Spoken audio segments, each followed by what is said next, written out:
खान साहब ने फिर डिसाइड कर लिया है कि लॉन्ग मार्च करना ही करना है। बाकी पॉलिटिकल पार्टी सालों इंतज़ार करती थी जलसा करने के लिए, वहाँ पे पिछले चंद माह में दो दफ़ा जलसे कर चुके हैं और इस वक्त जो पब्लिक प्रेशर है वो फाइनल कॉल का ही है। अभी डेट का कोई तयन नहीं किया लेकिन वो ज़रूर होगी, हो सकता है वो पहले अनाउंस कर देने इंतखाबात। आखिरी 10 दिन वेरी इंपॉर्टेंट सर, क्या निकल सकता है? झूठा पर्चा एक दहशतगर्दी का आपने देखा वो बना, अजहर सिद्दीक ने जमील फारूकी को धमकी दी मैं तुम्हें जान से मार दूंगा, माजरत भी मांग ली और आने वाले दिनों में इमरान खान साहब इदारों की तौकीर और इज्जत में इजाफा करेंगे। बंद गली में पीडीएम फंस चुकी है बुरी तरह से। पाकिस्तानी अवाम को आप बताते रहे कि आपको निकालने वाले अमेरिकन। जी हाँ बिल्कुल है, अभी भी कहते हैं उन्होंने निकाला। एब्सोल्युटली नॉट कहा सर, उनको अभी भी हम कह रहे हैं निकाला, गालियां दी, सब कुछ कर दी, आज वो आपका प्यारा हो गया। हम तो अभी भी कह रहे हैं जलसे में, कल भी कह रहे हैं निकाला।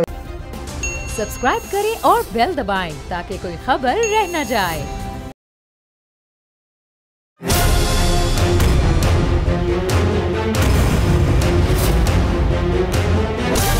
From the Islamabad studios of Bold Network, it's time for Jameel Farooqi on National Debate.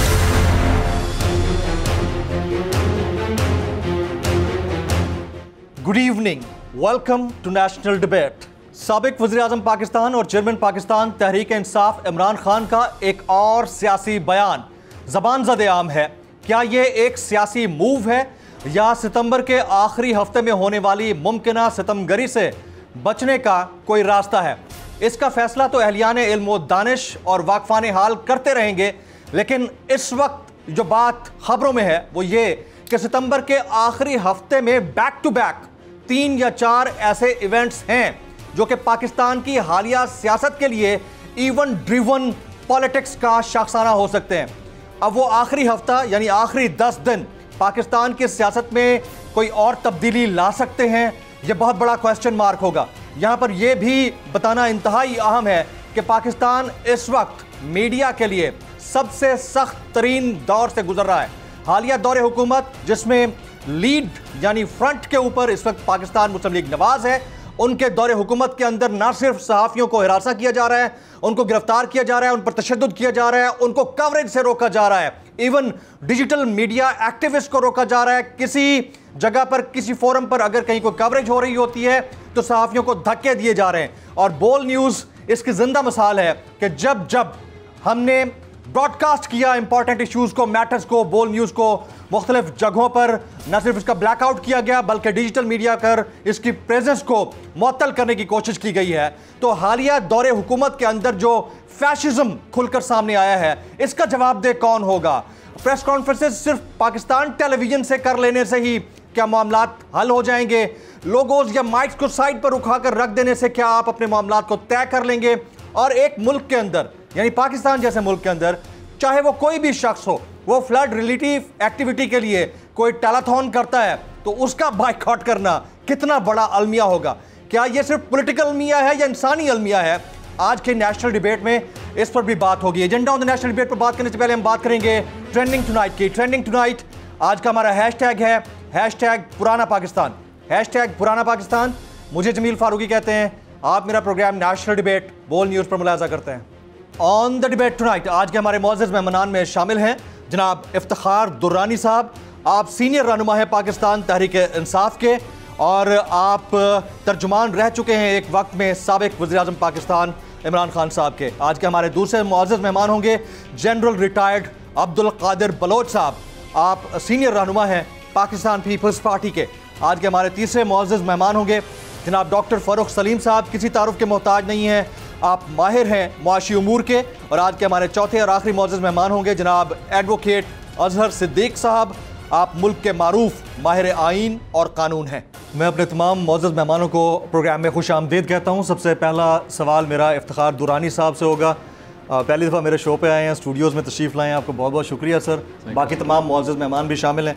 Iftikhar साहब, खान साहब ने फिर डिसाइड कर लिया है कि लॉन्ग मार्च करना ही करना है? बिस्मिल्लाहिर्रहमानिर्रहीम। मेरा ख़्याल है कि ये जो है बिल्टअप जो था हमारा वो अपनी अरूज को पहुंच चुका है। आपने देखा है तकरीबन मोस्टली जितने भी शहर हैं पाकिस्तान में जहां पे बाकी पॉलिटिकल पार्टी सालों इंतज़ार करती थी जलसा करने के लिए, वहाँ पे पिछले चंद माह में दो दफ़ा जलसे कर चुके हैं। और इस वक्त जो पब्लिक प्रेशर है वो फाइनल कॉल का ही है।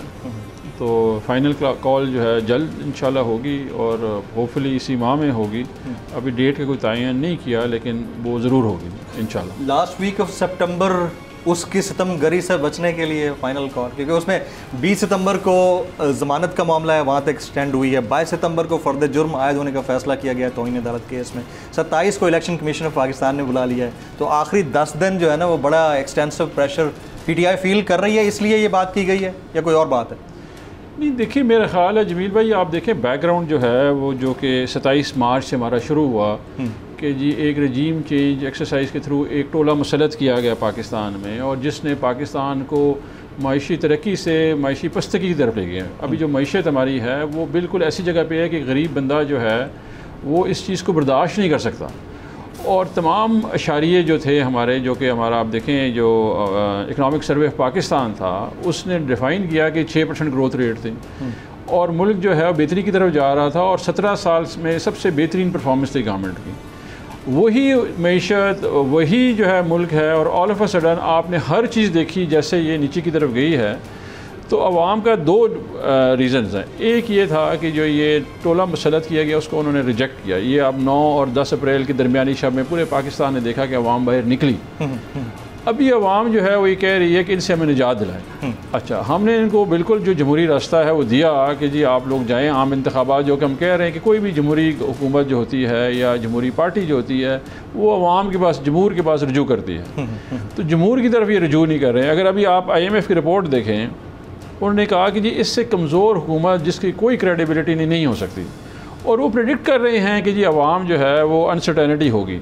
देखिए जब ये होती है ना, इमरान खान साहब ने इस चीज़ को बड़ा रोका हुआ है। ये मेरा ख्याल है क्रेडिट खान साहब को जाता है कि जी अवाम को जिस तरह उन्होंने मैनेज किया हुआ है, क्योंकि जब स्ट्रीट एजिटेशन होती है या प्रोटेस्ट होते हैं या मुल्क भर में जब लोग निकलते हैं तो जेनुअनली मईशत को और नुकसान होता है। वहाँ ऑलरेडी बड़े फ्रजाइल हैं, सैलाब भी आया हुआ है, लेकिन जितना आप इनके लिए ज़्यादा इंतज़ार करेंगे मुल्क के लिए उतना नुकसानदेह है। तो फ़ायदा ये है कि जी अभी आप इस मुसलत टोले से अपनी जान छुड़ाएँ, नए इंतखाबात की तरफ जाएँ। हो सकता है वो पहले अनाउंस कर दें नए इंतखाबात। जब इंतखाबात अनाउंस कर देंगे, फ्रेश मैंडेट आ जाएगा, तो मुल्क में जो इस वक्त सबसे बड़ा चैलेंज ये है वो है क्रेडिबिलिटी और लेजिटिमेसी। लेकिन सर जो इंतखाबात अनाउंसमेंट की आप बात कर रहे हैं वो तो तभी प्रैक्टिकली एप्लीकेबल भी है और एक्सेप्टेबल भी है जब आप लोगों की डिमांड के मुताबिक EVM भी हो, इलेक्टोरल रिफॉर्म्स भी हों और ये वाले इलेक्शन कमिश्नर भी ना हो। तो अगर ये सब हैं और इतनी जल्दी में हेस्ट में इंतखाबात होते तो नताइज तो आप लोग नहीं कबूल करेंगे। देखिए मेरा ख्याल है हमारा मेन तहफ़्फ़ुज़ जो है वो इस वक्त हमारे जो चीफ़ इलेक्शन कमिश्नर हैं और इलेक्शन कमीशन पे है, जो कि एक ज़ेली इदारा है PDM का और नवाज शरीफ की हुकूमत का, इस शहबाज शरीफ की हुकूमत का। वो ज़ेली इदारा बन गया और उसमें उसकी क्रेडिबिलिटी रही नहीं है। हम उन पे हमारा सवाल है, बिल्कुल है, और हम चाहते हैं कि वो जब भी हुकूमत मानेगी इंतखाबात पे तो ये टॉप ऑफ द एजेंडा है कि हम इस इलेक्शन कमीशन के तहत इंतखाबात नहीं करेंगे, और उसके बाद फिर तरीक़ेकार है वो वज़ा हो जाएगा, वो नेगोशिएशन में हो जाएगा। लेकिन आप इंतखाबात अनाउंस करें ताकि मुल्क में जो ये गैर यकीनी सूरत हाल है। आप ये देखें जमील भाई कि हमारे वक्तों में जो पेट्रोल था वो $115 तक गया, लेकिन हम उसको इस तरफ नहीं इस रेट पे नहीं लेके गए। ठीक है जी, हमारा ये था, हमने मेंटेन किया हुआ था। डॉलर आपका जो है वो 180 पे था, वही डॉलर अभी 240 पे, 230 पे ट्रेड हो रहा है। द रीज़न बीइंग इज़ कि वो क्या फ़र्क पड़ा, क्योंकि इनका ज़ाती मफाद है। इस वक्त बड़ी खामोशी से ना एक बड़ा काम मज़दार हो रहा है जिसके लिए ये हुकूमत में आए हैं।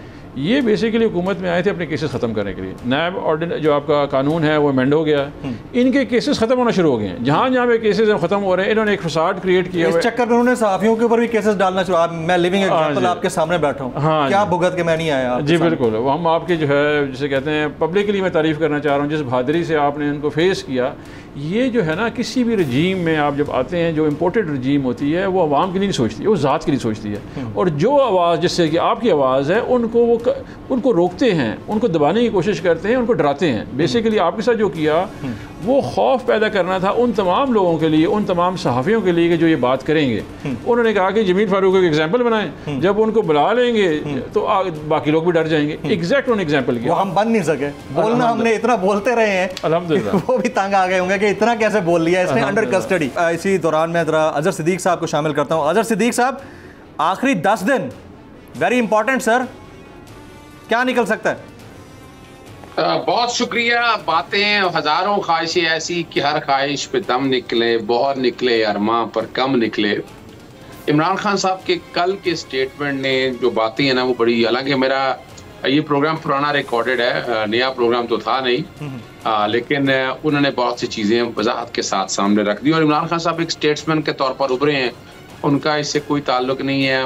वो लोग कहते हुए या समझते हुए आप बातें कह सकते हैं, बहुत सा इतराज होगा, लेकिन पीडीएम ने जितने कार्ड खेले थे जी वो नाकामी की तरफ आपको नजर आ रहे हैं। यानी बड़ा शोर डाला प्रोहिबिटेड फंडिंग में, फॉरेन एडेड पार्टी में, वो मैंने भी नोटिस लाहौर हाई कोर्ट से करवा लिए कि भाई हम तो पाकिस्तानी है, ड्यूल नेशनल है, हमें कैसे कह दिया आपने नॉट हमारा पैसा कैसे जब्त कर सकते हैं आप? हमने पैसे दिए हैं पाकिस्तान तहरीक इंसाफ को और उस पर नोटिस भी हो गया, अटॉर्नी जनरल भी आ गया। फिर वहां पर आपको पता है तोशा खाना में कोशिश की गई कि जनाब उसमें मिस डेक्लेरेशन की तरफ मामला ले जाए, वो भी नाकामी होगी। फिर वहां से इलेक्शन कमीशन के हवाले से मामला जब चला, इलेक्शन कमीशन के कॉन्टेक्स्ट में जनाब तौहीन अदालत उसकी भी हुई, वो सेक्शन 10 जो है अगर देखा जाए ये अदालत तो है नहीं, ये तौहीन अदालत कैसे का कानून का इस्तेमाल कैसे कर सकता है इलेक्शन कमीशन। फिर आपको पता है वो झूठा पर्चा एक दहशतगर्दी का आपने देखा, वो बना अजहर सिद्दीक ने जमील फारूकी को धमकी दी, मैं तुम्हें जान से मार दूंगा। वो 506 तो बनती है धमकी पर, आपको पता 302 का पर्चा हो जाता है, ऐसा 780 भी लग जाती है, वो भी कोशिश करके देख ली।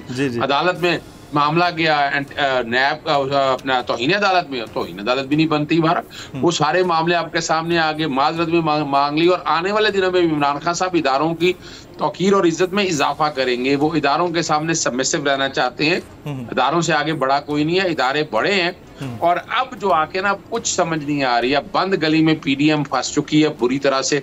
और हम और आप यही कहते रहे थे कि सितंबर वाला महीना बड़ा अहम होगा, जो कि हम तो अगस्त काउंट करते थे, लेकिन अगस्त में सैलाब आने की वजह से हालात किसी और डगर में चले गए। लेकिन अब सितंबर का महीना आप लोगों के सामने, और इसमें इससे और 10 अक्टूबर से पहले वो सारी बातें हैं जो बड़ी वजाहत के साथ आनी है। उन्होंने इमरान खान साहब ने जो बयान दिया chief of the army staff के हवाले से, एतराज़ात अपनी जगह हो, लेकिन उन्होंने देखे ना जब ये कह दिया कि नए आने के नए इलेक्शंस की हद तक कोई अर्ज नहीं है, इसको आप एक्सटेंशन समझें या आप इस बात को समझें कि वो उससे कोई फर्क नहीं पड़ता, कोई जाती अनाद नहीं है।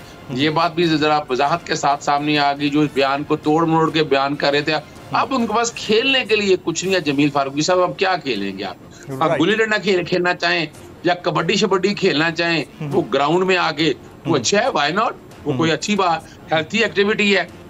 नहीं तो किसी बर्फानी इलाके में चलते हैं, आइस स्केटिंग का बड़ा मजा आएगा और आप एंजॉय करेंगे। अब उनके पास रह कुछ नहीं गया माँ सिवाय बंदों को नवाजने के। आज आपने देखे ना कोई 9 के करीब स्पेशल असिस्टेंट लगा लिए, हद होती है किसी बात की। बाप का पैसा है, जिसको मर्जी उठाएं जाकर ओहदे दे दें आप। और हाल क्या है, नतीजा आप लोगों के सामने है। मुझे बता दें, क्या महंगाई कंट्रोल हो गई? नहीं हुई, डॉलर नहीं हुई, वही इन्फ्लेशन तो कई गुना बढ़ गया है। अजहर साहब साथ रहिएगा। जनरल अब्दुल कादिर बलोच साहब हमारे साथ DSNG यानी सैटेलाइट लिंक पर मौजूद है। इस वक्त कराची में बारिश हो रही है और बारिश की वजह से उनका लिंक कनेक्ट नहीं हो रहा, लेकिन वो ऑडियो पर हमारे साथ मौजूद हैं। जनरल साहब, ओवरऑल जो पॉलिटिकल सिचुएशन डेवलप हो रही है, ये जा किधर रही है? बिस्मिल्लाहिर्रहमानिर्रहीम।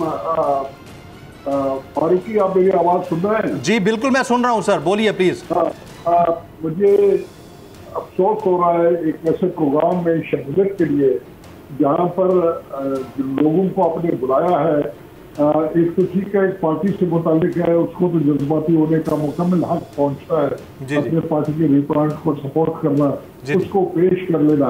लेकिन अजहर साहब के बारे में तो मैं यही पढ़ता रहा हूँ, जब उनकी तस्वीर देखता हूँ कि वो तज्जियाकार हैं। तक नहीं किया जाता है कि वो इतना इमोशनली अपने आप को इन्वॉल्व करेगा अपने व्यू पॉइंट को सामने रखने के लिए। बहरहाल क्योंकि मैंने कमिट किया हुआ था तो लिहाजा मैं अपने कमेंट्री करूंगा, बात कर दूंगा। इस वक्त फारूकी साहब जो इस मुल्क का सबसे बड़ा मसला है, किसी भी साथ पूछ ले वो यही बात कहेगा कि इस मुल्क का सबसे बड़ा मसला इस वक्त पूरी दुनिया में, अक़वाम मुत्तहिदा के सेक्रेटरी जनरल ने ये बात मान लिया, पूरी दुनिया इस वक्त आपकी इमदाद के लिए खड़ी है।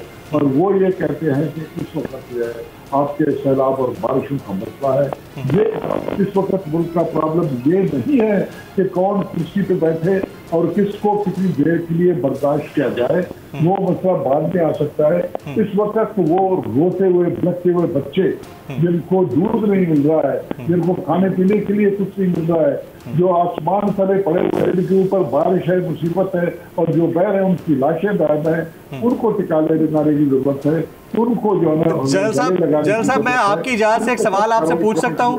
आपकी बात बिल्कुल 100% दुरुस्त है। इस वक्त फ्लड डिफेक्टीज जो हैं उनको बड़ा मुश्किलात का उनको सामना करना पड़ रहा है, लेकिन साथ साथ अगर कोई फ्लड रिलीफ के लिए कोई टेलीथॉन करता है, चाहे उसका ताल्लुक किसी भी पॉलिटिकल पार्टी से हो, उसका पाकिस्तान जैसे मुल्क के अंदर ब्लैकआउट कर दिया जाता है, तो इसको फैशिज्म नहीं कहेंगे तो और हम क्या कहेंगे सर? चाहे वो खान साहब हो, जमात इस्लामी हो, कोई भी हो। आप हमारी मेहरबानी करके इस बात की ना हो जाए, मेरे भी पॉइंट सुन ले। जो खराब बात है, अगर उन्होंने ब्लॉक किया हुआ है सर, वो ब्लॉक करने को मैं सपोर्ट नहीं करता हूँ, तो मैं सपोर्ट नहीं करता हूँ। लेकिन अगर ये कह देना कि वो टेलीतार वाला साहब वाहिद आदमी है जो इस मुल्क को तमाम मसाइल से बाहर निकालेगा, ये फ्लड का जो इफेक्ट हो गया है उसके 2 टेलीफोन कॉलों से सबका सब मसला हल हो जाएगा, नहीं, वो एक कंट्रीब्यूटिव फैक्टर है, उसकी कंट्रीब्यूशन को अप्रिशिएट करना चाहिए, पहली बात। दूसरी बात जो मैं कहना चाहता हूँ, यहाँ पर रफ्तार साहब ने ये कहा कि जी इलेक्शन, भाई साहब इलेक्शन बिल्कुल मुल्क के तमाम मसाइल का हल इलेक्शन है। क्या इसी वक्त इमीडिएट इस बात की कोई रिक्वायरमेंट की एजेंसी है? बिल्कुल ठीक है। इलेक्शन कौन कराएगा? इलेक्शन कमिश्नर जो है ना, वो उसके कोई कास्टिंग वोट नहीं होता, he is a member like any other member, उनमें से एक है। और इस कप्तान साहब का अपना चुना हुआ है, और कप्तान साहब ये कहते हैं कि मुझे किसी ने गलत रास्ते पे डाल दिया, तो मैं तो हैरान हूँ कि उसकी अकल के ऊपर अगर उनका चीफ एग्जीक्यूटिव उसको मिसलीड करके गलत रास्ते पे डाला जाता है, और गलत आदमी आता है, और गलत आदमी उसकी वजह से आ सकते हैं, फिर फ्यूचर में क्या होने वाला है, आइंदा कोई इस किस्म का आदमी उसके ऊपर प्रिवेल करेगा कि नहीं करेगा, इस बात को मैं वहीं पर छोड़ देता हूँ। ठीक है जी। दूसरी बात जो कि जिसको करने वाली है वो ये है कि जी ये यहाँ पर दूध और शहद की लहरें बह रही थी जिस वक्त ये हुकूमत में थे। भाई साहब हमने खुद देखा अप्रैल से पहले ये हुकूमत रॉक बॉटम, जिनकी पॉपुलरिटी ज़मीन पे नीचे चली गई थी। KPK के इलेक्शन में क्या हुआ?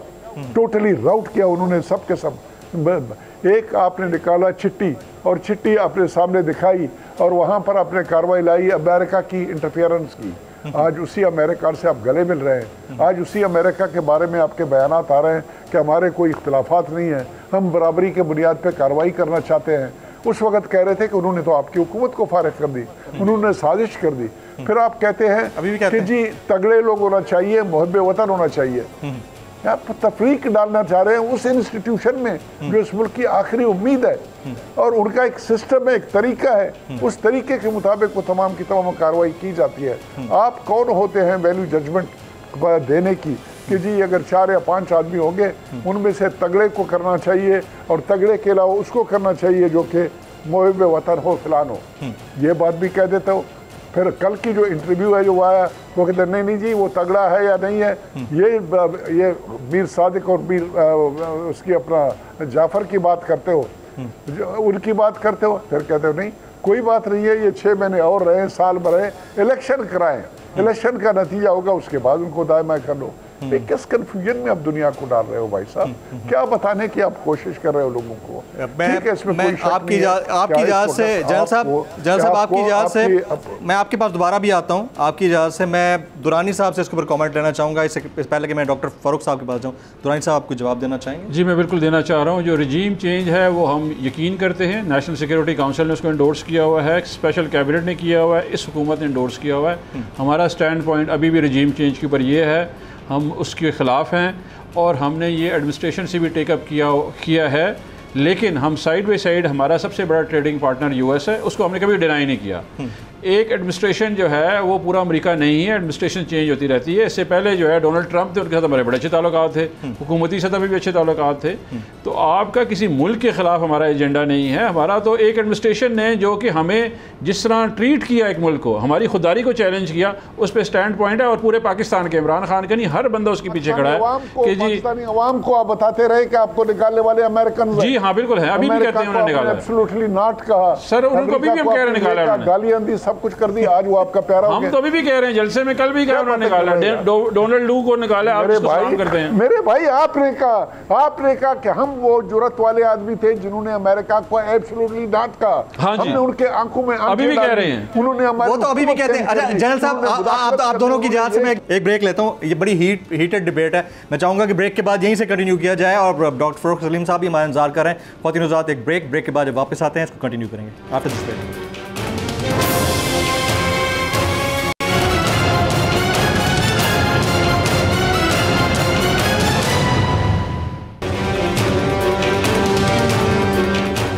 Welcome back. मैं अपने तमाम मौजूद मेहमानों को एक बार फिर से खुश आमदीद कहता हूँ। इससे पहले कि ब्रेक से पहले वाली जो हीटेड डिबेट थी उसको कंटिन्यू किया जाए, एक सवाल मेरा डॉक्टर फरूख सलीम साहब से। डॉक्टर साहब, शेख रशीद साहब का कमेंट आया और बड़ा सीरियस कमेंट है।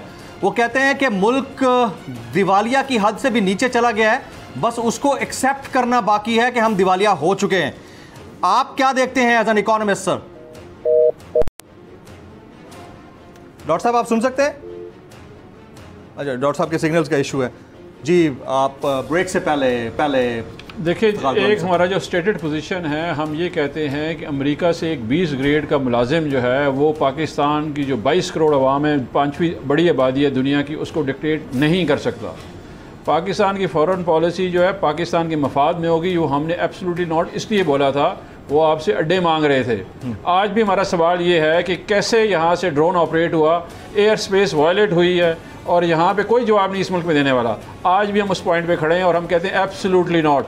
और आज भी इमरान खान कह रहे हैं, और डोनाल्ड लू को उतना ही बुरा कहते हैं और एडमिनिस्ट्रेशन को कहते हैं जितना को पहले दिन कह रहे थे कि इस खुददार कौम को फैसले खुद करने हैं पाकिस्तान में, किसी के जूतों में बैठ के हमने फैसले डिक्टेट नहीं होने देने हैं। और इस कौम का फैसला ये है कि हमारे मफाद के फैसले होने चाहिए, किसी एक अशराफिया के, सियासी अशराफिया के, किसी मुल्क के नहीं होने चाहिए। ये निगोशिएट करना चाहिए बायलैटरल पे, इसमें बिल्कुल हम खड़े हैं। दूसरी बात, इस मुल्क में 18% थी महंगाई, आप लोगों ने सब ने यहाँ पे जो है आके क्या किया, लॉन्ग मार्चेस किए, 4 लॉन्ग मार्चेस हुए महंगाई पे, आज 45% है।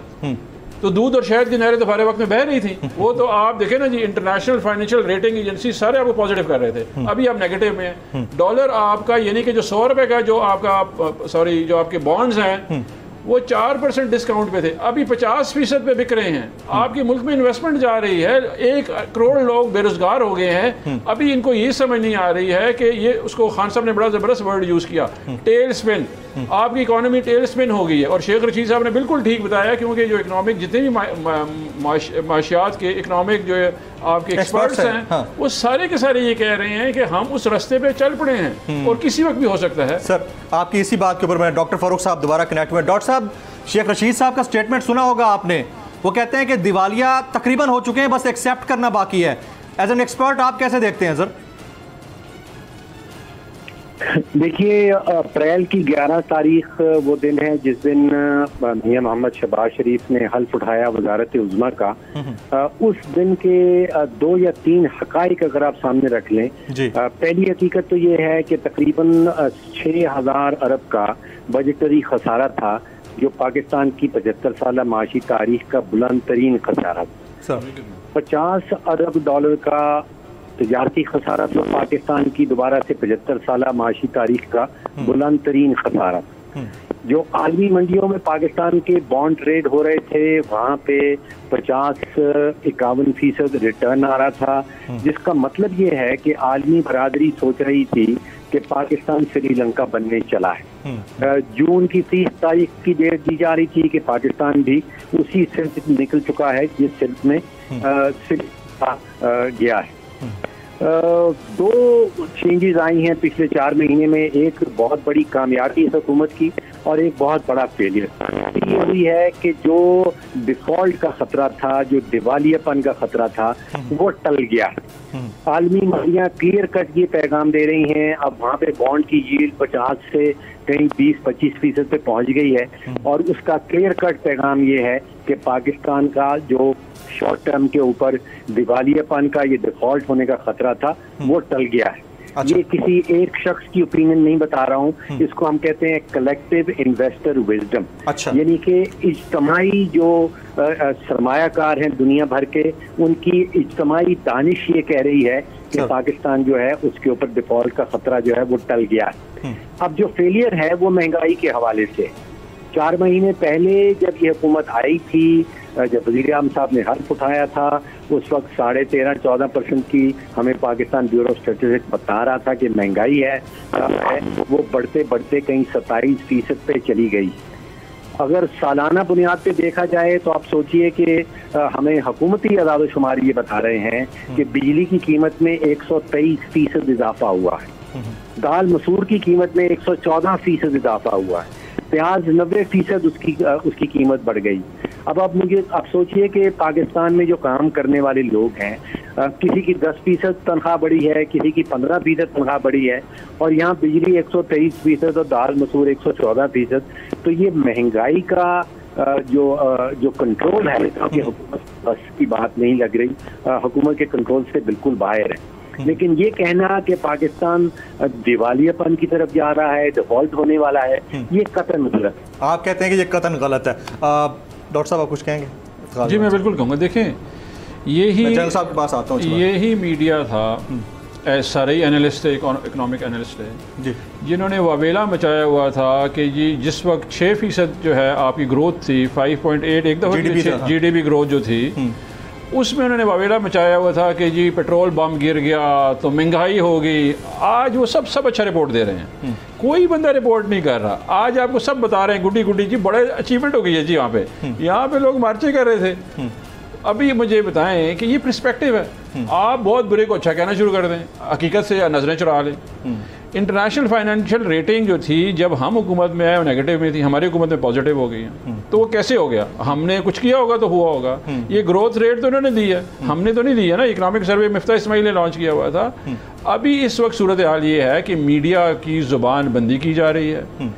सारे वो लोग आके टीवी पे कहते हैं सब ठीक है, हमारे बारे में सारे आके कहते हैं जी बस बड़ा बुरा हो गया जी, इमरान खान को कुछ नहीं पता जी, इमरान खान ने ये कर दिया। आज वही जो इस वक्त एक इम्पोर्टेड रजीम यहाँ बैठी हुई है, जिनके ज़ाती मफाद से आगे कुछ सोच नहीं है, लोग बिलबिला रहे हैं, लोग तड़प रहे हैं।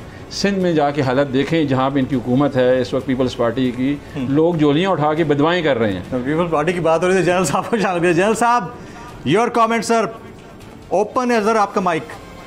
जी मैंने तो डॉक्टर साहब की बातें सुनी, वो बड़े क्लियर थे, और ये बाद में जो कमेंट्री आई वो ब्रेक हो रही थी, आवाज़ पता नहीं क्या कहा जा रहा था। डॉक्टर साहब एक वाहिद शख्स है जिसको पिछले 15-20 साल से इनके जो भी आर्टिकल्स आते हैं अखबार में मैं पढ़ता रहता हूँ, उनके तज्जिए, इन्होंने कभी किसी हुकूमत की परवाह नहीं की, हमेशा बिला कम औकात अपनी राय जो सही वाली राय है वो देते हैं। उन्होंने अपनी राय दे दी, आपके सामने उनकी राय आई हुई है, और मुश्किलात हैं, इसमें कोई शक नहीं है। महंगाई है, अगर आप कहते हो कि टमाटर महंगा है तो देखना चाहिए पूरे का पूरा मुल्क पानी के एक शीट के नीचे जो है वो तमाम की तमाम फसल जहाँ पर टमाटर ग्रो होता था, कराची में, लसबेला में, राइट लेफ्ट में, वो सब का सब पानी के नीचे आ चुका है। यही हाल टमाटर का है, यही हाल आपके उसका आलू का है, यही हाल आपके बाकी चीज़ों का है। तो अल्लाह ताला की तरफ से जो मुसीबतें आई हैं, एग्रीकल्चर प्रोडक्ट्स जो ना आपके महंगे होने हैं, अभी इसके लिए इंपोर्ट करना पड़ेगा, कोई बैलेंस शायद आ जाए उसमें। महंगाई एक हकीकत है, और इस महंगाई को कंट्रोल करना इतनी आसान बात नहीं है। मैं डिफेंड नहीं करूंगा इस गवर्नमेंट को, इसके बारे में मैं कुछ नहीं कहूँगा। मैं सिर्फ इतना कहना चाहता हूँ कि जो इमरान खान साहब कह रहे हैं उनमें से कोई चीज़ वो नहीं करेगा। ये लॉन्ग मार्च नहीं करेंगे, ये इस्लामाबाद पे नहीं आएगा, ये डरता है, इसको पता है। ये जो मखलूक उसके साथ है, ये वो व्हाइट कॉलर वाले लोग हैं, ये नाजुक में पले हुए आप जैसे लोग हैं, ये मुसीबतें बर्दाश्त नहीं कर सकते, ये डंडे नहीं खा सकते, ये लाठीचार्ज बर्दाश्त नहीं कर सकते, ये आंसू गैस को फेस नहीं कर सकते।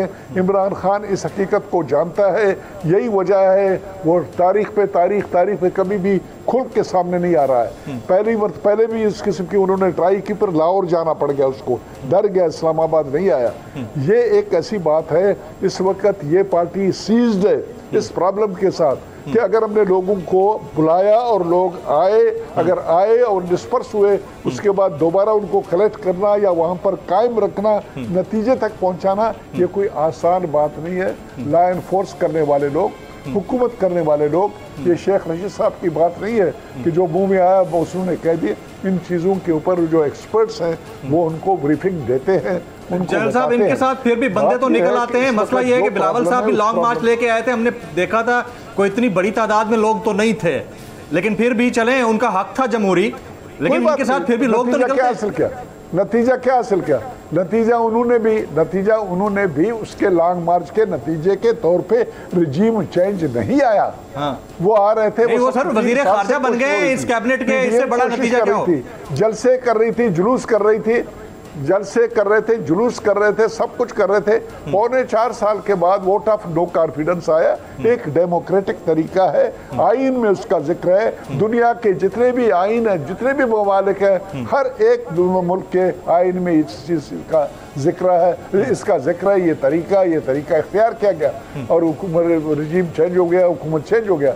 उसको आपने कनेक्ट कर दिया अमेरिका के साथ। अभी आप कह रहे हो कि जी 20 ग्रेड वाले ने, चलो भाई शुक्र है, मुबारक को दुरानी साहब को, अभी तो 22 ग्रेड वाला शायद आ गया। मुझे पता नहीं है इसके बारे में, इसकी खामन की मौत की वजह से ये जो सफारतकार आया ये 22 ग्रेड तक पहुंचा था कि नहीं पहुंचा था, लेकिन बहरहाल ये बात मैं मानता हूँ इफ्तिखार की कि ये 20 ग्रेड वाली की बात नहीं सुननी चाहिए। अगर कोई बड़े ग्रेड वाला हो तो कोई बात नहीं है, उससे दोस्ती की जा सकती है, ताल्लुकात दोबारा कायम किए जा सकते हैं। लेकिन वो जो जेब से चिट्ठी निकली, उस चिट्ठी का क्या बनेगा, उस साजिश का क्या बनेगा, उसके लिए क्या अमेरिका से हम पूछेंगे कि वो कैसे उस साजिश का हिस्सा बने जिसमें से इमरान खान को हुकूमत से निकाल के बाहर किया गया।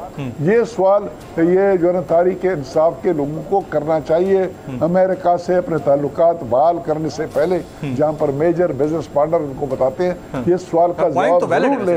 ये एक बहुत बड़ी बात थी जो कहते रहे पाकिस्तानी अवाम को लाइन पे बुलाए। जी आप कुछ बोलिएगा, उसके बाद मैं अजहर सिद्दीक के पास, बड़ा इंपॉर्टेंट है। ये बिल्कुल वैलिड पॉइंट है और आपका ख्याल है कि इधर वो पीडीएम को उन्होंने आड़े हाथों लिया हुआ है, तो आपका ख्याल है कि इमरान खान उनसे नहीं पूछेगा? आवाज इनकी ब्रेक हो रही है। जी मैं इनको क्लियर करवाइए जी, इफ्तिखार साहब की आवाज़ क्लियर जानी चाहिए उनके पास। जी सर, मैं ये कह रहा हूँ कि इमरान खान जो है वो खुददारी पे बिलीव करता है और वो ज़ाती मफाद पे नहीं कर रहा। जितने फ़ैसले कर रहा है वो मुल्की मफाद में फ़ैसले कर रहा है, और मुल्की मफाद में ये है कि आपने उनसे पूछना है, वो आपने उनसे क्वेश्चन करना है, और जब भी होगा वो क्वेश्चन किया जाएगा और उसका जवाब भी आएगा। ये मैं आपको यकीन दहानी करा सकता हूँ कि जो इमरान वो ये कह रहे हैं कि आपके जो एहतजाज करने वाले हैं वो मम्मी डैडी हैं, बर्गर हैं, वो ये सऊबतें बर्दाश्त नहीं कर सकते। जी मैं अगला जवाब वही दे रहा था। 25 तारीख को सबसे पहले आपने बर्दाश्त किया कि नहीं किया? आप भी तो ही कर रहे थे ना, आपने बर्दाश्त किया कि नहीं? आप भी मम्मी डैडी। जनरल साहब को पता नहीं, मेरे ख्याल में पता है या नहीं है कि मैं 10 दिन जेल की हवा खा के आ गया हूँ। जनरल साहब को नहीं पता? ये भी मम्मी डैडी थे ना। जनरल साहब आपको शायद पता ही नहीं है फिर मेरा।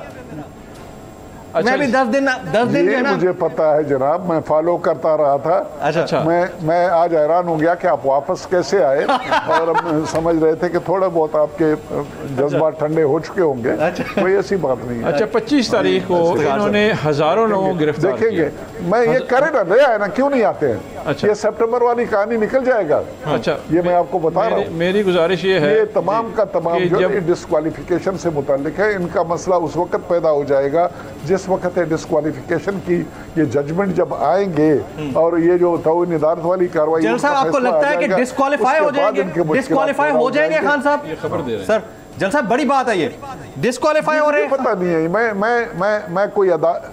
मैं कोई अदालत नहीं हूँ कि ये बता दूं, लेकिन जिस तरीके से मियां नवाज शरीफ को डिस्क्वालीफाई किया गया, बाकी लोगों के खिलाफ जो जजमेंट आए हैं, बिल्कुल उसको अगर सामने रखा जाता है, हमारी अदालतें कोई गुंजाइश नहीं है, आसमान से नहीं है, खुदा के नुमाइंदे नहीं है कि उनके खिलाफ कोई जजमेंट नहीं आएगा। देखिए आना चाहिए जिस तरह 25 तारीख को ना, 25 मई को ये सारे मम्मी डैडी इस्लामाबाद आ रहे थे, जिसके ऊपर राना सनाउल्लाह ने हमारे औरतों को, बच्चों को हजारों गिरफ्तारियां की गई थी। तो ये मम्मी डैडी की पिटाई भी हुई, टीयर गैसिंग भी हुई, जेलों में भी गए, मुकदमे भी हुए। ये सारे मम्मी डैडी इस्लामाबाद में, ये आपके स्टूडियो के पास यहाँ पे खवातीन खड़ी थी यहाँ पे, रात को नहीं की यहाँ पे, जब तक इमरान खान ने उनको कॉल नहीं दी। मेरा सवाल ये है कि इस मुल्क खुदादा पाकिस्तान के आइन में वो मुझे शिक बता दें जिसमें हॉर्स ट्रेडिंग को जमहूरी तरीका कहा जाता है। इस मुल्क में सिंध हाउस में लोगों की खरीदो फरोख्त मंडी लगाई गई। जनरल साहब कह रहे हैं कि जमहूरी तरीके से वोट ऑफ कॉन्फिडेंस आ गया और उनको हटा दिया गया।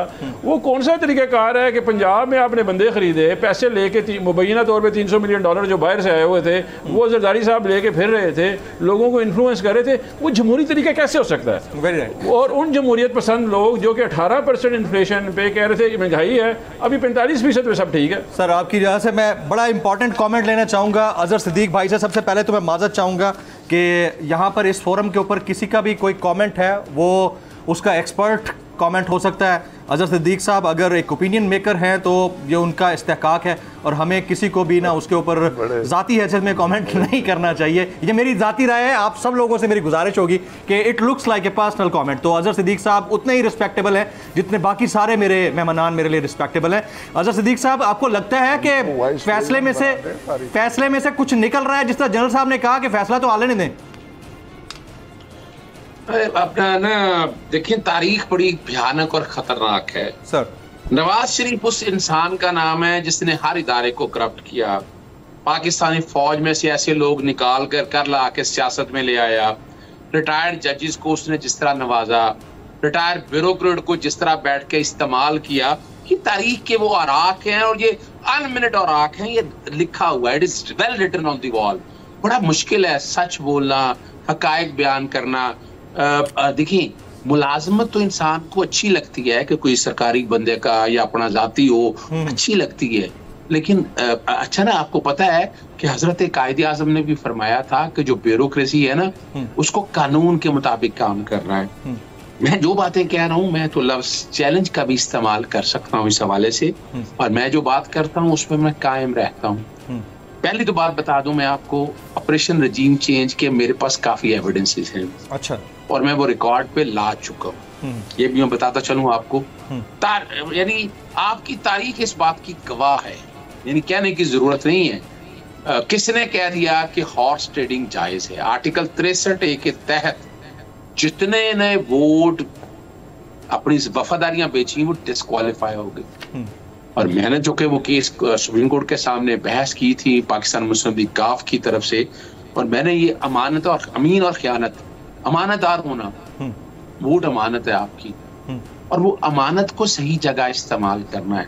पाकिस्तान में सियासत जितना परागंदा हो चुका है ना, जालिम सियासतदान अपने मकासद पूरा करने के लिए औलाद पर भी दाव लगा देता है। आप अंदाजा लगाएं, पाकिस्तानी सियासत पर लोगों का एतबार उठ चुका है। इस वक्त एक ऐसा इंसान, वो प्योर सियासतदान तो है नहीं, अगर पावर पॉलिटिक्स में होता तो इनको लॉन्ग मार्च करने देता, वो सिंध से निकलकर उसको सिंध हाउस पहुंचने देता। उसके पास नहीं था कि ये आंसू गैस ये करके तिया पांचा कर, बल्कि बगावत के पर्चे बनते थे उनके ऊपर कि गवर्नमेंट को टॉपल करने आप आ रहे हैं। ये इमरान खान साहब की गवर्नमेंट की बहुत बड़ी गलती है, फास्टेस्ट गलती है कि उन्होंने लोगों को छोड़ा, खुलेआम आने दिया, यानी ये बदमाशी करने दिया। छोड़ दे इस बातों को, डर और खौफ इस बात का है। आए, इनकी गवर्नमेंट मौजूद है, इन्हें चाहिए कि एक बड़ा सा जुडिशियल कमीशन बनाए, कुछ सुप्रीम कोर्ट के, और रिकॉर्ड पे है नवाज शरीफ साहब ने मेमो गेट में उस इंसान को जिसका नाम हुसैन हक्कानी है, आज उसका सहारा लिया। 8 मार्च का होना, 3 मार्च को हुसैन हक्कानी लंदन में नवाज शरीफ के पास क्या कर रहा था? हुसैन हक्कानी वो है जो मेमो गेट का मरकजी किरदार है। सुप्रीम कोर्ट ने मैटर लिया, 3 चीफ जस्टिस डॉन लीक्स का मरकजी किरदार अब इस वक्त बैठे हुए हैं कैबिनेट के अंदर।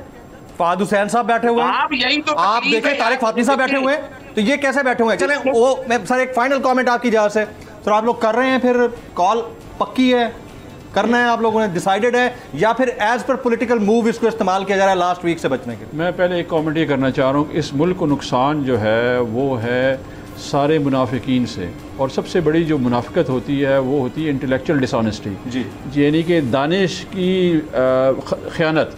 जब आप इल्म और दानिश में होते हैं और आप ख़यानत कर रहे होते हैं, इससे बड़ी डिसऑनेस्टी जो है मुल्क के साथ नुकसान नहीं हो सकता। पाकिस्तान इस वक्त इंटेलेक्चुअली बैंकरप्ट कंट्री हो गया है। यहाँ पे अशराफिया जो है वो बैठा हुआ है और वो उनको इस्तेमाल कर रहा है अपनी ज़ाती मफाद के लिए। सबसे बड़ा नुकसान ये है। हम इंशाल्लाह ज़रूर आएंगे, कोई चेंज नहीं होगा, सितंबर में ही आएंगे और ये मम्मी डैडी फिर आएंगे इस्लामाबाद इस कॉल के लिए। मम्मी डैडी सारे आएंगे। चले इसको हम देख लेंगे। अपने तमाम मौजूद मेहमानान का, गेस्ट पैनलिस्ट का बहुत बहुत शुक्रिया। जनरल साहब का शुक्रिया, आप डॉक्टर फ़ारूक सलीम साहब, इफ्तिखार दुरानी साहब, सर आप पहली दफ़ा मेरे शो पे तशरीफ लाए, आपका बहुत बहुत शुक्रिया। ख़वातीन हज़रात, सितंबर बड़ा इंपॉर्टेंट है और इस सितंबर के आखिरी हफ्ते को लेकर लोग बड़ी चहमगोइयाँ कर रहे हैं। खान साहब ने 2 बड़े कार्ड्स प्ले किए हैं, एक कल के इंटरव्यू में और एक आज।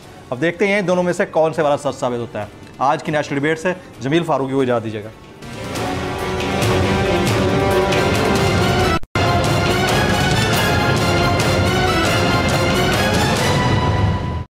किसी के भी दबाव में आकर अपने फैमिली मेंबर्स को अलहदा नहीं करेगा। बोल हमेशा आवाम की आवाज बनता रहेगा और आवाम के मसाइल दिखाता रहेगा। बोल की आवाम से खुसूसी दुआओं और साथ देने की अपील। सबसे ज्यादा व्यूज, सबसे ज्यादा रील्स और सबसे ज्यादा रेटिंग के साथ बोल अब भी नंबर 1 पोजीशन पर बरकरार। सब्सक्राइब करें और बेल दबाएं ताकि कोई खबर रह न जाए।